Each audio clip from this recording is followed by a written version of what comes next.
Gracias, presidente. Con mucho gusto. Gracias, Liliana Noble, de Pulso Saludable.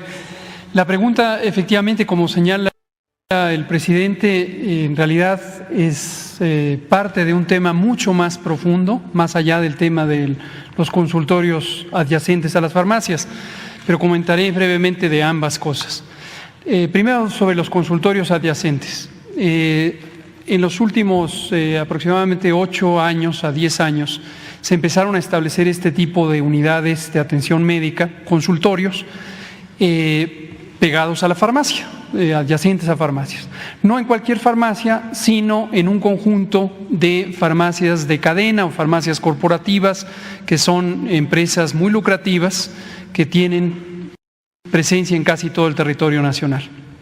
La idea básica con la que estos consultorios empezaron a hacer fama y después a tener una clientela importante fue que tienen una resolución inmediata que aparentemente soluciona problemas de salud, porque simplemente hay que pararse en el consultorio, no se necesita hacer cita y se le atiende. Entonces eso empezó a atraer a la población que le parecía inconveniente, y desde luego puede serlo, el hacer filas o tener tiempos de espera en las instituciones públicas. Entonces la fórmula parecía genial, ¿no? La población fue muy entusiasta de tener esto. Voy a la esquina, además hay una gran cantidad de consultorios por todos lados. ¿Quién se puede oponer a una situación así? Pero cuando se analiza esto de manera puntual, se puede ver que en realidad es un gran engaño. ¿En qué sentido? Los consultorios adyacentes a la farmacia no resuelven problemas de salud de mayor importancia. Quizá resuelven una pequeña gripe, un dolor de cabeza, una diarrea, un problema de salud muy de corta duración que afecta a población principalmente sana. Pero alguien que tiene diabetes o hipertensión o una enfermedad pulmonar o una enfermedad cardíaca crónica, como gran cantidad de la población mexicana, estos consultorios no le van a resolver o incluso podrían poner en peligro su salud y su vida. Y esto es muy importante tenerlo presente. Y esto está documentado en las investigaciones del Instituto Nacional de Salud Pública, precisamente, que usted menciona. No solo ahora, desde la encuesta 2012 ya se había documentado. La cuarta parte de las consultas que ocurrían en 2012 y la tercera parte ahora con COVID ocurrieron en consultorios adyacentes a farmacia. Ahora, ¿de dónde viene esta idea y por qué decimos que es un asunto inconveniente? Las condiciones, incluso laborales, del personal médico, médicas y médicos, en general son personas jóvenes, médicas y médicos generales, que trabajan en estos consultorios, son condiciones muy precarias. Hay todo un tema incluso de justicia laboral o incluso de cumplimiento de las leyes relativas a las condiciones laborales que podrían estar siendo violadas sistemáticamente en estos consultorios adyacentes a farmacia por estas corporaciones. Son contrataciones eventuales. El otro día un reportero aquí cuestionaba el tema de los médicos cubanos y utilizaba una serie de consignas que han sido sembradas por grupos muy conservadores en México, también en Estados Unidos, en Miami y otros lugares, para referirse a estas condiciones laborales de los médicos cubanos, lo cual es completamente falaz, como ya se comentó. Pero no se visualiza que en el propio México contemporáneo hay condiciones laborales muy precarias para el personal de salud.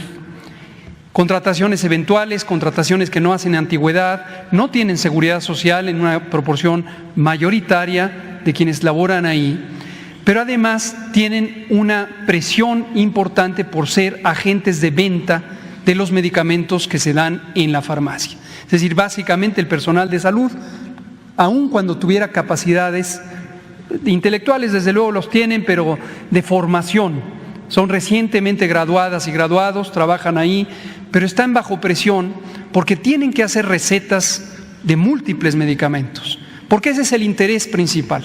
No es dar consulta, no es resolver un problema de salud. Algunas de estas cadenas incluso no cobran por la consulta y le llaman asesoría médica gratuita, porque no lo consideran relevante el acto médico, la deliberación diagnóstica, el razonamiento, la exploración del paciente. Para estas cadenas de farmacias lo importante es que salgan con una receta de 6, 8, 10, 15 medicamentos, la gran mayoría no indicados, no correctamente indicados. Abuso en el uso de antibióticos. En COVID vimos muy problemático el abuso de antibióticos, de esteroides, que causaron muchas complicaciones o incluso la muerte de personas que fueron atendidas en estos consultorios.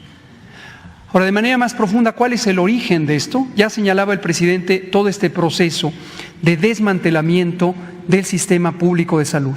Esto lleva los 36 años al menos del neoliberalismo y se está documentado. Los propios exsecretarios de salud que participaron en este proceso lo han documentado. Casi es una confesión de parte, no hay ninguna difamación.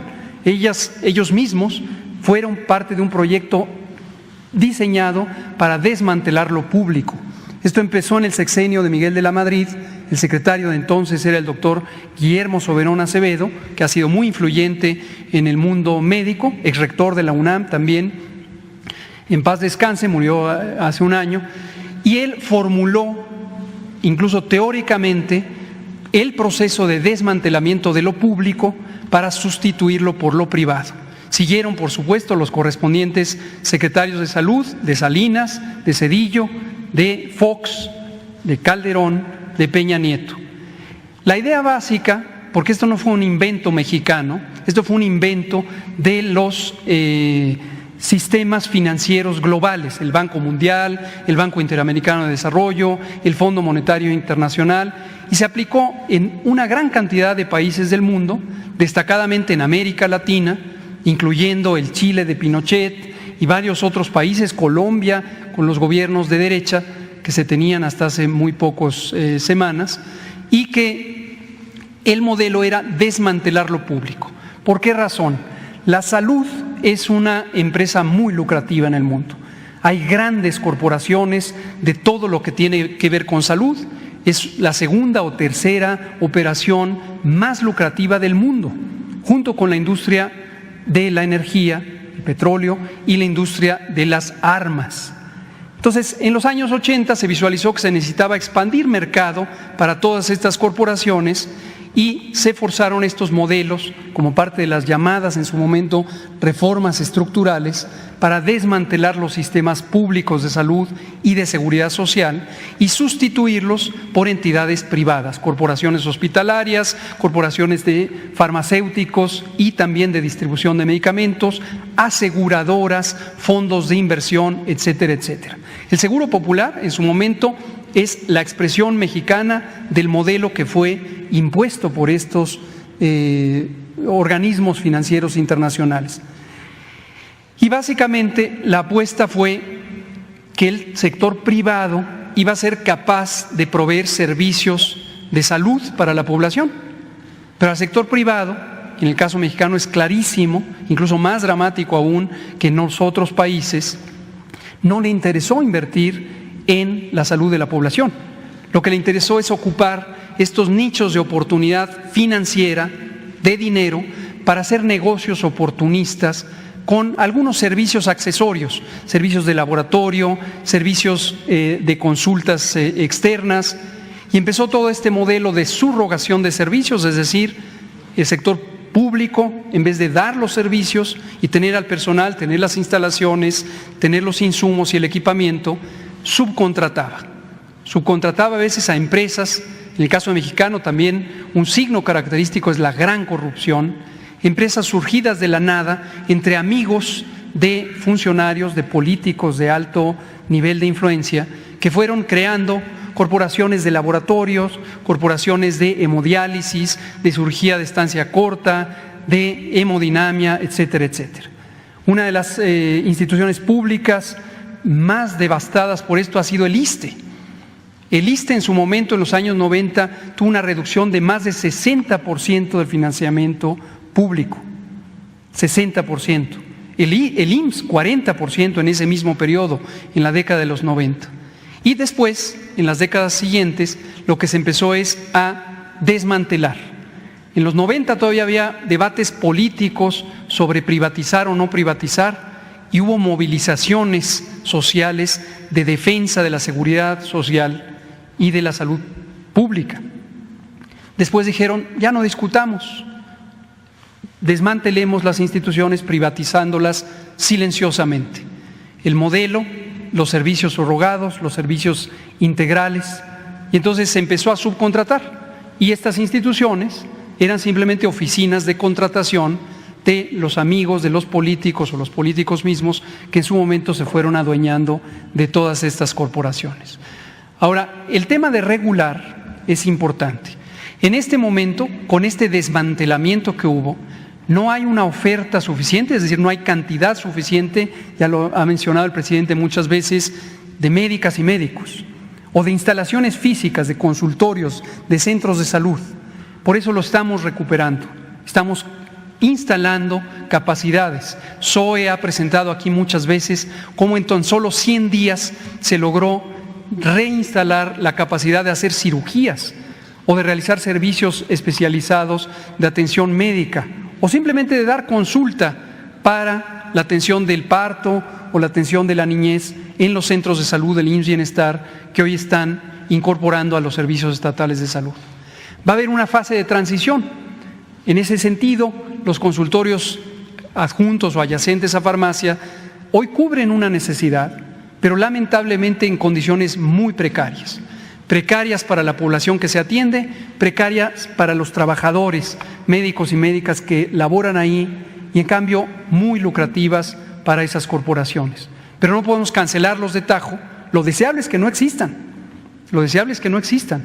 En la medida en que el sistema público garantice la gratuidad, la universalidad, todo mundo tenga acceso y desde luego que la calidad sea atractiva para el pueblo.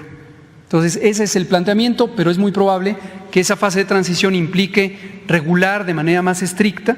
Parte de la corrupción, parte del desmantelamiento fue el uso discrecional de las agencias de regulación, en el caso nuestro COFEPRIS, para dar permisos a diestra y siniestra y permitir estas operaciones que son de muy baja calidad. Gracias.